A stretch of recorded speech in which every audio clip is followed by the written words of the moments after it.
Hello everyone, welcome to our YouTube channel, Love with Biology, and here I'm Pulkit Mishra, your friend, your teacher, and now we are going to start with the second part of our second part of our lecture Protista, second part of our topic Protista, in which we are going to share some important facts about the slime mode and Protista.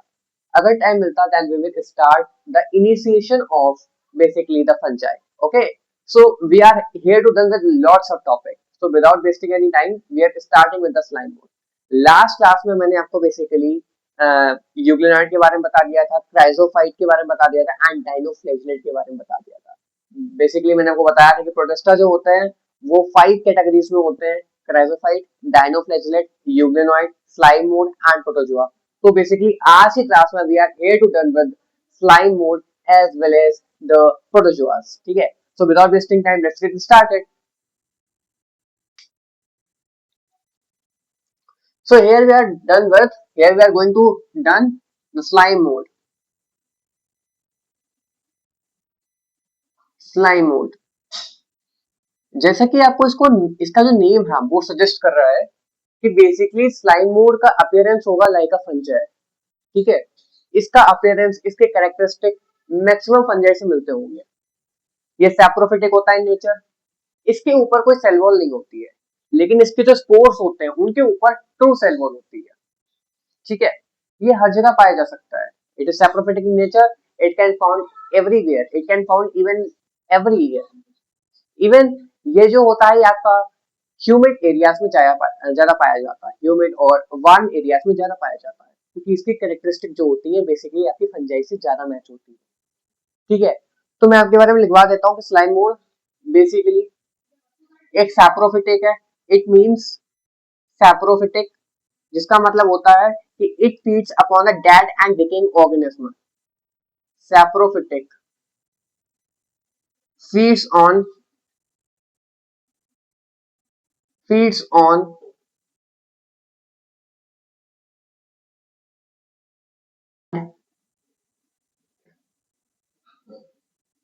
decaying organism.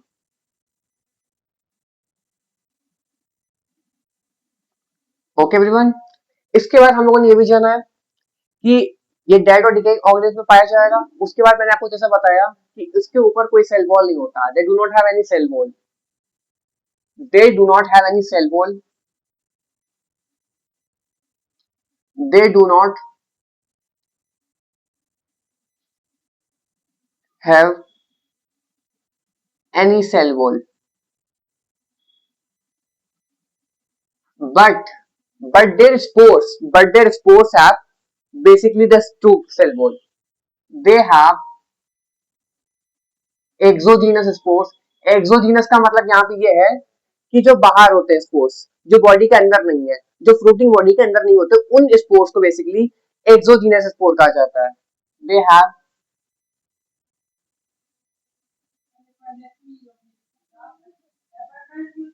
Exogenous spores.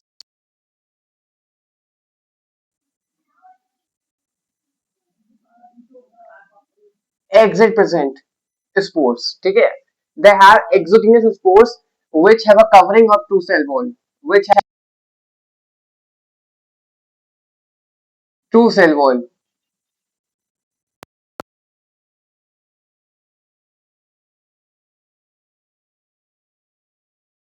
जैसे कि मैंने आपको बताया, they can they can really found in various kinds of habitat. ठीक है, there is not any kind of particular habitat. They even can find in different kinds of habitat. they are found they are found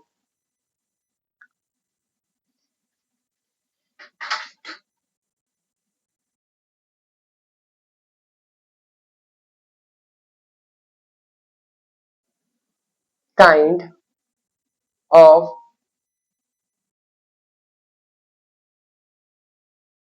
guys, I'm setting this cot. Yeah, okay, so they have basically have a second in our second word. So they are found in various kind of habitat. There is no any kind of particular habitat. Okay, then अब इनका हम लोग structure देखेंगे कि आखिर में दिखते कैसे हैं. ठीक है एवरीवन। तो एक मेरी बात सुनिए, बेसिकली इनकी तीन कंडीशंस होती हैं, वो कैसे होते हैं? ये बेसिकली ऐसे होते हैं, ठीक है।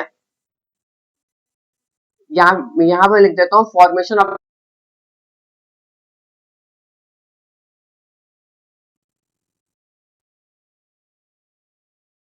Fruiting body, fruiting body and Plasmodium.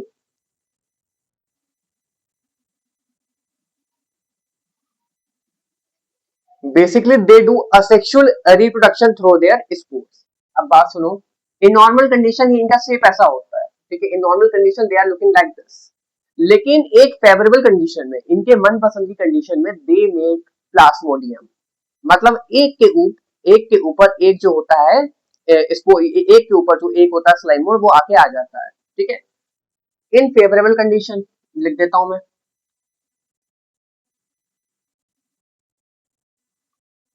Favourable condition. So in favorable condition, they basically makes plasmodium. They basically makes the plasmodium. ठीक है, मतलब एक के ऊपर जब यू नो एक के ऊपर जब एक स्लाइम मोड आ जाता है, उसको हम प्लाज्मोडियम कहते हैं, ठीक है। ये प्लाज्मोडियम वो वाला नहीं है जो आपको मलेरिया कॉज करता है, इसका नाम भी plasmodium, but it is not the same as like that plasmodium which cause the malaria and the malignant malaria. ये वो वाला प्लाज्मोडियम नहीं है।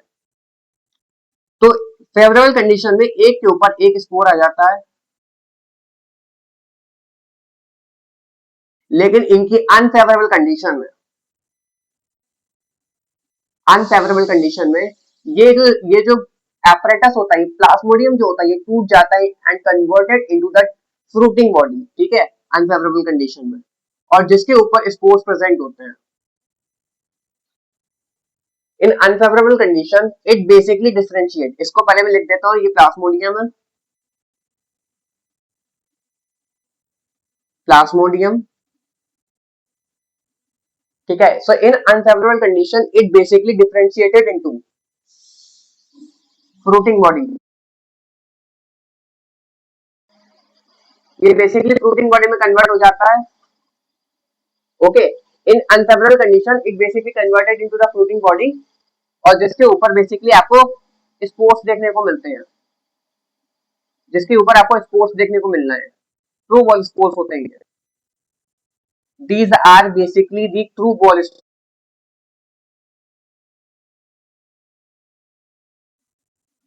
Okay everyone, and this whole make the fruiting body,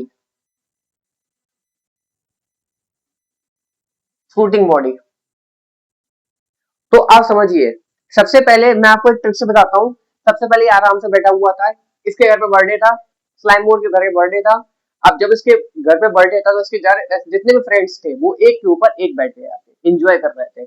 लेकिन ये किराए पे रहता था। जब किराए पर रहता था तो आंटी जी नीचे थी, उन्होंने जब चिल्लाया तो आंटी जी ने पुलिस बुला ली, ठीक है, आंटी जी ने पुलिस बुला ली। ये डीजे पे डांस कर रहे थे, जब आंटी जी ने पुलिस बुला ली तो बेसिकली क्या हुआ, ये डिफरेंशिएट करने गए, ये डिफरेंशिएट करेगा, they are basically differentiated into the plasmodium, sorry they are basically differentiated from the plasmodium to the fruiting body, and fruiting body के ऊपर हम लोगों ने स्पोर्स देखे।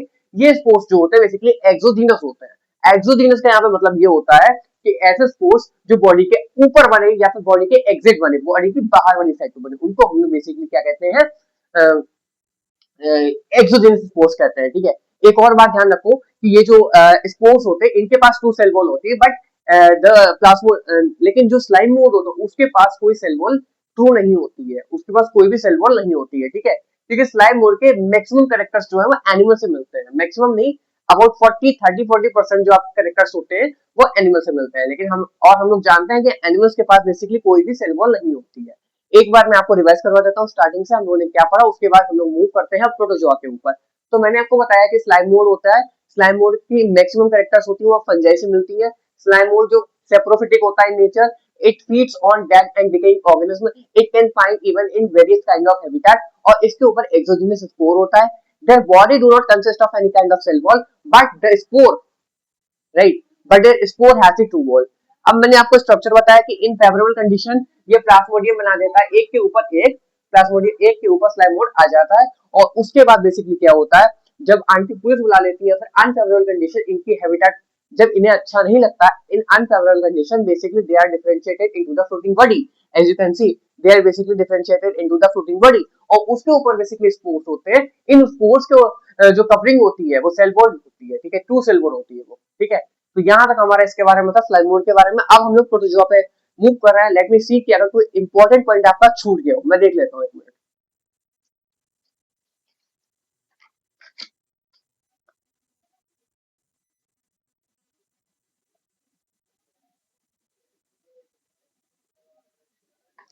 Okay, so everything is clear now. हम लोगों ने हर पॉइंट बहुत अच्छे से क्रैक कर लिया है।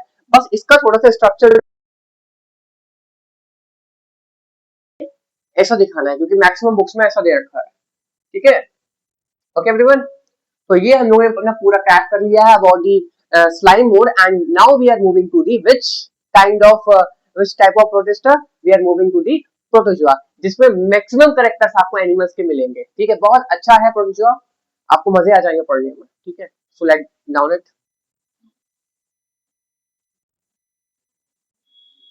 ओके एवरीवन, आई थिंक आप लोगों ने इसको नोट डाउन कर लिया होगा। And now we are moving to the other other topic, which is all about the protozoa. Let me have a duster. Where is my duster? Yeah, this is duster. Okay, okay, okay.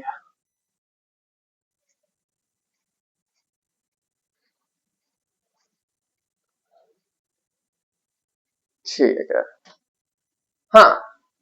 So basically now we are done with the slime mode, and we are going to complete with our last protista, last type of protista, which is all about the protozoa. Protozoans, right everyone? मैं आपको बता देता हूँ, protozoans जो होते हैं इनकी maximum characters animal से मिलती होती है। इनकी हैबिटेट ये कहीं भी पाए जा सकते हैं, ठीक है। ये बेसिकली होते हैं हेटरोट्रॉपिक, इनके ऊपर कोई सेल वॉल नहीं होती है, ठीक है। तो ये इनकी मेन कैरेक्टरिस्टिक हो गई, मैं देता हूँ इनके बारे में। First of all, they are also called to be the primitive. मैं इसको हाफ में डिवाइड कर देता हूँ जिससे हमारा टाइम बचेगा।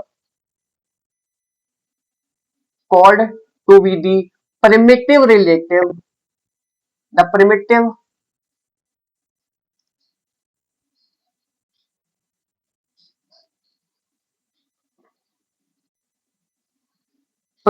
relative of animals.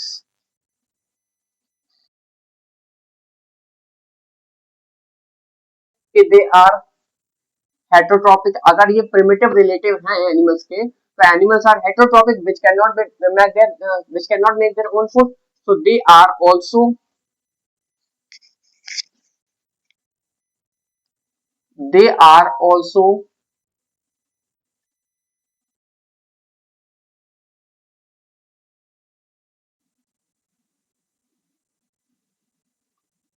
they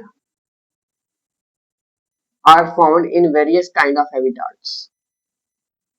They are found in kind of habitats. Okay, ये कई सारी जगहों में पाए जाते हैं, ठीक है। ये कुछ इंपॉर्टेंट पॉइंट होगा इसके बारे में कि they are called to be the primitive relative of animals, they are also heterotrophs, and they are found in various kind of habitat. Okay,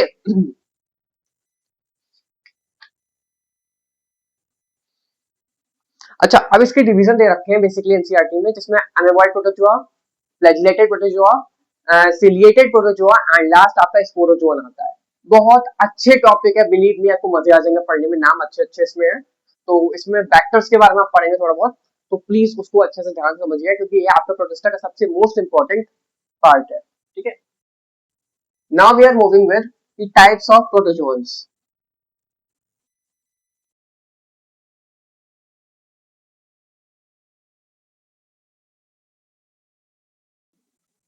protozoans, मेरी बात मानो यहाँ पे, कि जो प्रोटोजोन्स होते हैं वो डिवाइडेड होते हैं basically, divided into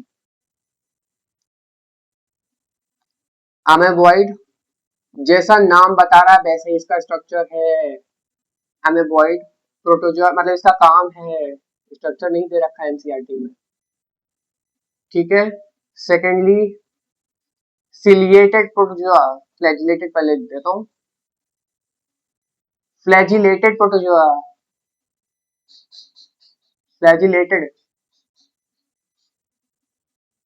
protozoa. Third ciliated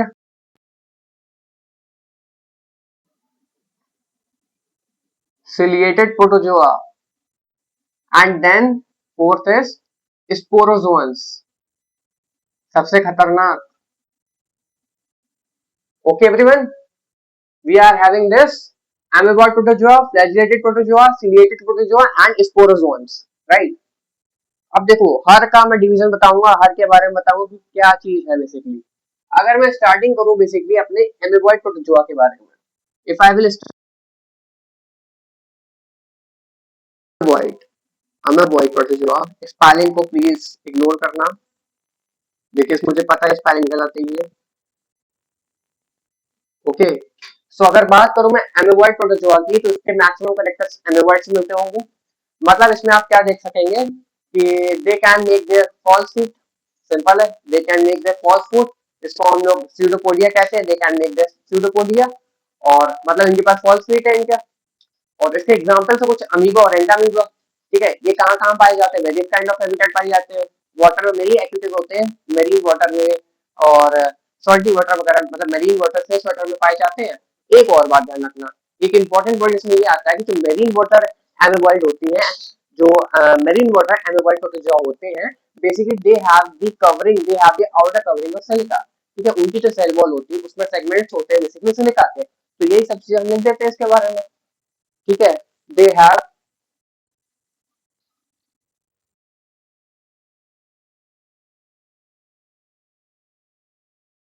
क्या present, right, and found in various kind of habitats, found mainly in aquatic, mainly in aquatic, either in fresh water or in marine water, fresh water or in marine water,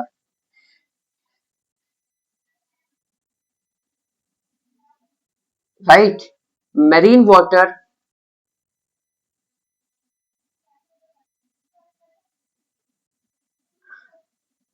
protozoans have silica embedded on embedded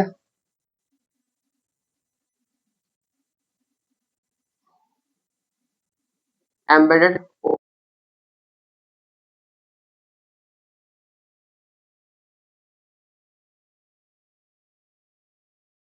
So protozoans have silica. Okay. इसके बाद pseudopodia present है, found mainly in aquatic, fresh water, marine water. Marine water जो pseudopodia होते हैं उनके पास silica होता है, silica covering होती है। ठीक है, एंड इसके बाद के एग्जांपल्स हैं, एग्जांपल्स आर लुकिंग लाइक कि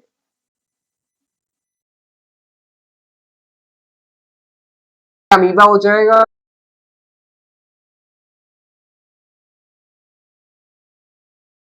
अमीबा हो जाएगा, एंटामीबा कुछ लोग पता नहीं जानते हैं, नहीं जानते, ये आपके स्मॉल इंटेस्टाइन में काफी सारी डिजीज को कर सकता है, जैसे आपकी वो होती है पेचिस, इसको डायसेंट्री कहते हैं। डायसेंट्री जो होता है, जिसको हम लोग हिंदी में पेचिस कहते हैं, जिसमें बेसिकली आपको जो फीकल वेस्ट होता है वो काफी लिबलिबा से हो जाता है। ठीक है, बहुत ही पेनफुल होता है ये, और काफी दर्द होता है, बट ये जो होता है ये एंटामीबा कॉज करता है। ठीक है, एंटामीबा ये जो है, it is a kind of amoeboid protozoa. ठीक है, अब इसके बाद मैं आपको रिवाइज करवा देता हूँ इनिशियली, और इसके बाद हम लोग मूव करेंगे बेसिकली अपने सेकंड फ्लैजिलेटेड प्रोटोजोआ पे। ठीक है, ओके, लेट मी चेक कोई एक्स्ट्रा पॉइंट रह गया हो तो। कुछ नहीं रह गया। सो एक चीज ये है कि protozoa have silica shell,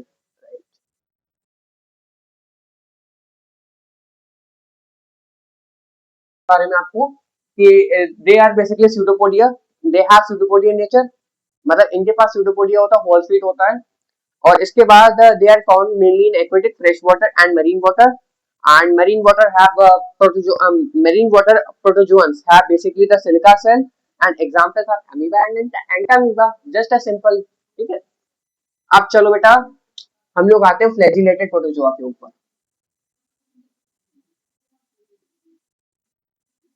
flagellated protozoa के ऊपर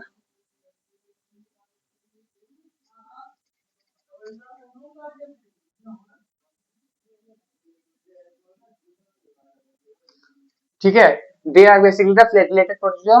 अब हम लोग करेंगे इसके बाद flagellated protozoa.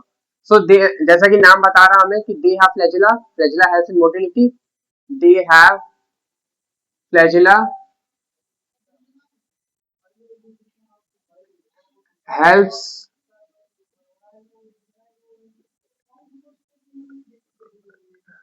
helps in motility, they have flagella helps in motility। Okay बेटा, इसके बाद इसका एग्जाम्पल होगा एक Trypanosoma.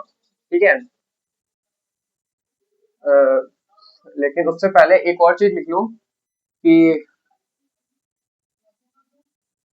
They are parasites, yes they are also parasites. Let me check, अगर एनसीईआरटी में दे रखा है पैरासाइट्स का तो लिखवाता हूँ, मैं इसको हटा देता हूँ।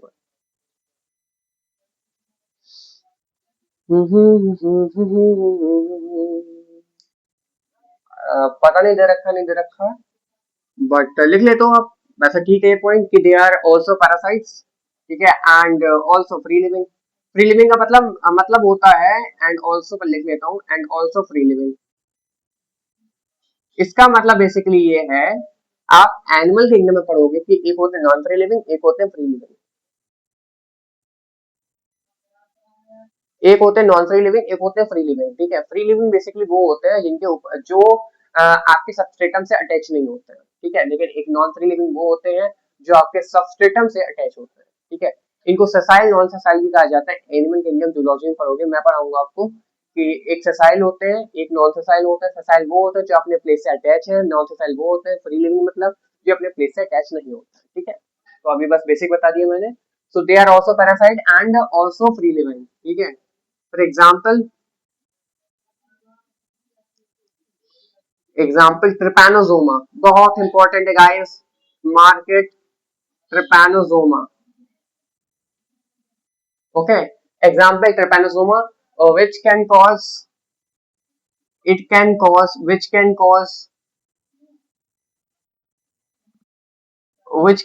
trypanosoma which can cause African sleep sickness, African sleep sickness। इसका मतलब ये होता है कि रात में नींद वगैरह नहीं आती ना, एक एक टाइप का कह सकते हैं हम लोग स्लीप डिसऑर्डर है। ठीक है, इंसोम्निया कह सकते हैं एक तरीके का, लेकिन not exactly the insomnia.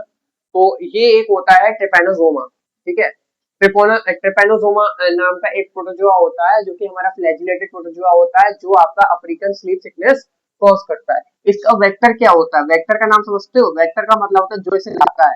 For example अगर मैं प्लाज्मोडियम की बात करूं, प्लाज्मोडियम वाइवेक्स वगैरह की बात, तो उसे लाने वाला कौन है? वो होता है मच्छर, जानते हो आप लोग, फीमेल एनाफिलस, आप लोग जानते हो अच्छे से उसके बारे में। तो इसलिए इसका वेक्टर कौन सा है? इसका वेक्टर बेसिकली आप लोग जानो है कि इसका वेक्टर है टसे टसे फ्लाई या फिर से फ्लाई, से फ्लाई। ये आपको एनसीईआरटी में नहीं मिलेगा, मैं आपको कह रहा हूँ, क्योंकि बहुत इंपॉर्टेंट मैंने आपको पॉइंट्स लिखवाए हैं। यहाँ पे कुछ ऐसे पॉइंट्स हैं जो आपको कहीं नहीं एनसीईआरटी में मिलेंगे। ठीक है, just check, even you are not able to find, क्योंकि जो मैं सीखता हूँ वो आपको सिखाता हूँ। तो मैं सीखता हूँ 10 to 15% एक्स्ट्रा, और वो 10 to 15% एक्स्ट्रा आपके सामने रहता है यहाँ पे। ठीक है, वेक्टर यहाँ पे से फ्लाई है, तो से फ्लाई जो है वो ट्रेपेनोसोमा नाम का फ्लैजिलेटेड प्रोटोजोआ लेकर आती है बॉडी पर, और which can cause African sleep sickness, मतलब स्लीप डिसऑर्डर या फिर टाइप ऑफ इंसोम्निया कॉज कर देती है। ठीक है, ठीक है, ठीक है, ठीक है, ये हो गया हमारा फ्लैजिलेटेड प्रोटोजोआ के बारे में। अब हम लोग बेसिकली आता है सिलिएटेड प्रोटोजोआ के बारे में। जरा कनेक्ट हो जाए सब, सिलिएटेड प्रोटोजोआ, सिलिएटेड प्रोटोजोआ। अब जैसे कि नाम बता रहा है कि they have silica on their body, silica sorry cilia on their body cilia. अच्छा एक बात याद रखना कि फ्लैजेला और सिलिया दोनों काम होता है मोटिलिटी प्रोवाइड करना, लेकिन सिलिया एक डायरेक्शन में मूव करती है, लेकिन फ्लैजेला जो होता है वो डिफरेंट डिफरेंट डायरेक्शन में मूव कर सकता है, but cilia is responsible for moving in a particular direction only. ठीक है, तो सिलेटेड प्रोटोजोआ में हम लोग जानते हैं कि इसमें हम लोग बात करने वाले हैं। एक मिनट,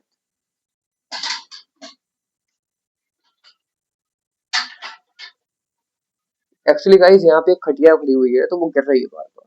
ठीक है, चलो अब नहीं गिरेगी। हाँ, ciliated protozoa we are talking about paramecium की बात करेंगे हम लोग, पैरामोशियम की बात करेंगे यहाँ पे हम लोग। इनकी बॉडी पे सिलिया होते हैं, इनका स्ट्रक्चर चप्पल जैसा होता है। ठीक है, स्ट्रक्चर कुछ ऐसा चप्पल जैसा होता है इनका स्ट्रक्चर, चप्पल जैसा स्ट्रक्चर होता है, उसमें ऐसे ऐसे सिलिया होते हैं। ठीक है, साथ में एक और स्ट्रक्चर होता है जिसको हम लोग गलट कहते हैं। ठीक है, ये गलट हो गया आपका, ये साइटोप्लाज्म वगैरह है, न्यूक्लियस होगा इनमें, और कई सारी चीजें होंगी। ये गलट होता है, ये इनकी सिलिया है। Helps in motility, helps in motility in particular direction. इसको मैं छोटा सा लिखता हूँ क्योंकि और चीजें लिखवानी होंगी। एक मिनट रुकना एवरीवन।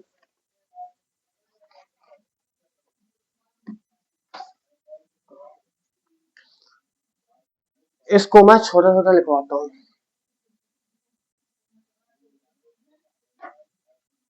ठीक है,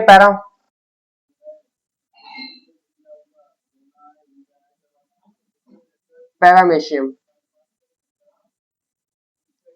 इनका स्ट्रक्चर कुछ ऐसा होता है। ठीक है, ये सिलिया है,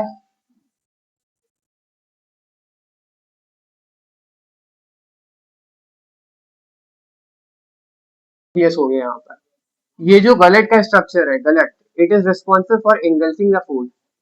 ठीक है, ये इंगल्फिंग ऑफ फूड के काम आता है, इंगल्फिंग ऑफ फूड। ठीक है, और ये सिलिया जो होते हैं बेसिकली एक पार्टिकुलर डायरेक्शन में मूवमेंट कराने के काम आते हैं।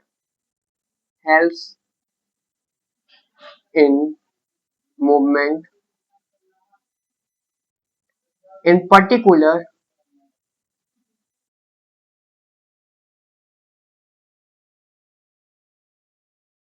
ठीक है, तो इसका एग्जांपल एक आपको बता दिया मैंने जैसे कि पैरामोशियम इसका एग्जांपल हो जाएगा, जिसमें मैंने आपको बताया कि पैरामोशियम के चारों तरफ आपको सिलिया देखने को मिलेगा, चप्पल जैसा शेप होता है पैरामोशियम का।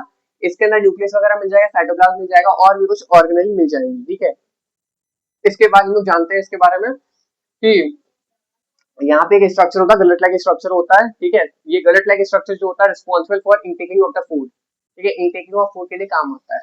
तो यहाँ पे हमारा सिलिएटेड प्रोटोजोआ भी कवर होता हुआ, और अब हम लोग अपने लास्ट मूव करें स्पोरोजोआ की। इंपॉर्टेंट है स्पोरोजोआ काफी। लेट मी चेक अगर पैरामोशियम में कुछ रह गया हो। ठीक है, so now we are moving to the basically the sporozoans we are having there, the sporozoans.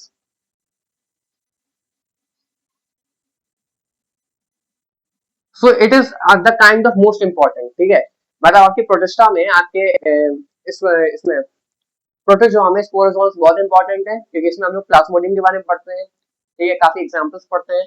Sporozoans में क्या होता है, they have infectious stage, they have infectious stage like spores, they have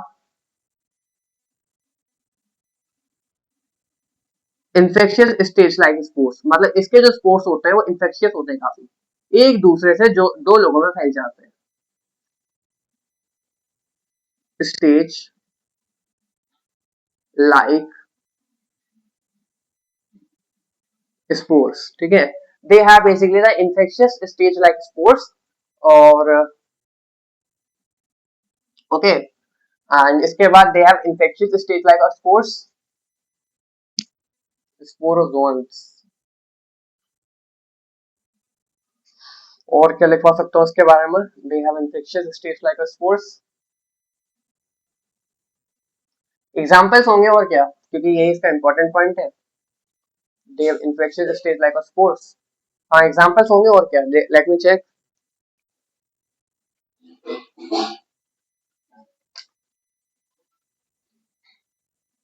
examples है, एग्जाम्पल्स हैं, examples, examples. For example Plasmodium बताया था, वो Plasmodium अलग था, जो हम लोगों ने स्लाइम मोड में पढ़ा था वो अलग था, ये प्लाज्मोडियम अलग है। Plasmodium causes malaria, malaria. देखो अब एक बात सुनो, जो नॉर्मल मलेरिया होता है वो प्लाज्मोडियम बाइवेक्स नाम का ये स्पोरोजोन, या फिर हम लोग कह सकते हैं प्रोटिस्टा कराता है, या फिर हम लोग ये भी कह सकते हैं कि प्रोटोजोआ कराता है। प्लाज्मोडियम बाइवेक्स नाम का प्रोटोजोआ जो होता है वो बेसिकली आपको क्या कराता है, मलेरिया, लेकिन नॉर्मल मलेरिया। लेकिन प्लाज्मोडियम एक होता है falciparum, plasmodium falciparum basically malignant malaria cause करता है, मतलब जानलेवा मलेरिया, बहुत खतरनाक, बहुत खतरनाक। ये बाइवेक्स होता है, प्लाज्मोडियम बाइवेक्स। लेकिन plasmodium falciparum causes death type of malaria या फिर मेलिग्नेंट मलेरिया। ठीक है, लिख लेना मेलिग्नेंट मलेरिया। तो प्लाज्मोडियम फल्कीपैरम बहुत खतरनाक होता है, इनके जो बेसिकली वेक्टर्स होते हैं वो आपका मक्खी, वो मच्छर होता है। ठीक है, फीमेल एनाफिलास मॉस्किटो वगैरह होगी, या फिर इनके वेक्टर हो जाते हैं। ठीक है, तो मैंने आपको बताया बेसिकली इसके बारे में, स्पोरोजोआ के बारे में। उससे पहले आपको मैंने सिलेक्टेड प्रोटोजोआ के बारे में बताया था। इनका हम लोग एक बार रिवीजन कर लेते हैं कि पैरामेशियम होता है सिलेक्टेड प्रोटोजोआ में, इनके चारों तरफ सिलिया होता है। ठीक है, क्योंकि इनका नाम ही सिलेटेड प्रोटोजोआ है। इसके बाद यहाँ पे पैरामेशियम में हम लोग को एक स्ट्रक्चर मिलता है जिसको हम लोग गलत कहते हैं, गलत responsible for engulfing of the food.